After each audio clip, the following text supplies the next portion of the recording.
وكاين عندنا اللي كتهمنا هي فضول النظر، ان الانسان تيبدا يشوف في الاول الامور الواجبه، من بعد كيبدا يتوسع في المباح، من بعد القلب يتشوف. داكشي الله عز وجل في سوره طه قال لك ولا تمدن عينيك الى ما متعنا به ازواجا منهم، ماشي في الحرام، غير تتطلع تتشوف زهره الحياه الدنيا لنفتنهم فيه، وانت ورزق ربك خير وابقى وامر اهلك بالصلاه اللي تخدم عليه واصطبر عليها لا نسالك رزقا نحن نرزقك والعاقبه للتقوى. اذا فضول النظر اش ولد عندنا؟ هذا فضول النظر ولد عندنا ما صار مثلا عندنا احنا في المغرب نسميه بالعاميه ديالنا تبرقيق. التبرقيق هو الفضول، يعني انت تمشي كتبرقق، الاصل كتبرقق، يعني كتبرقق عينيك مزيان باش طل. فانا كنقولوا المغاربه حنا كنقولوا ولا القاف عموما الا بعض المناطق فنقولوا كتبرقق. هذا التبرقيق هذا خلانا اننا تنطلوا في شي امور ما اباحها لنا الشرع، ما بقيناش غير كنتوسعوا في المباح، دخلنا في الحرام.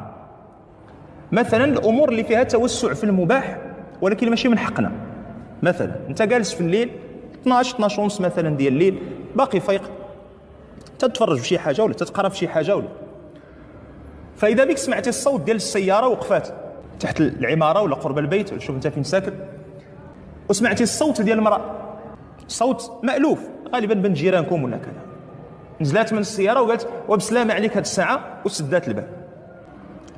كاع اللي ضحكوا ناضوا طلوا، كاع اللي ضحكوا دابا ناضوا طلوا. اش تتلقى الضوء تيطفى، لانه التقنيات عاوتاني ديال التبرقيق تيطفي الضوء باش ملي يطل من الفدريش ما يبانش راه الخيال ديالو. المهم اللي ضحكوا بزاف داروا هذه تاع، فكتمشي تتلقاه تيطل. السؤال علاش تطل؟ انا كندوي مع هذا الشخص المعنوي اللي في ذهني، ما كندوي مع حتى واحد جالس.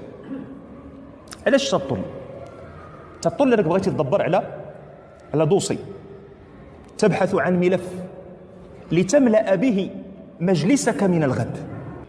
بغيتي ملف من الملفات السريه ديال الحي، باش ملي تكون جالس اما في قهوه ولا في بيت ولا في راس الدرب ولا شوف انت كتمشي تجمع تهتك اعراض الناس، ملي تكون جالس تلقى داك اللحم البشري اللي تجلس تاكلو تملحو انت وخوك تجلس تاكل فيه. كل هذوك الناس هناك الله الحمد لله عطاك الله جيران مزيانين، حتى وداش بد جيران مزيانين كنا كنصحبوهم الساعه بنادم 12 ونص ديال الليل ويلاه جيده، وكيبدا القصف العشوائي. منين جات هذه المساله هذه؟ فضول النظر. هذا هو في الشارع الله عز وجل كيعلمنا كيفاش نضبطوا نفوسنا على امور اللي هي اهم، وبدانا من امور اللي هي بسيطه، لان من هذاك فضول النظر غنوليو في القذف، غادي نوليو في الوقع في اعراض الناس، غادي نوليو فيما يدمر البيوت.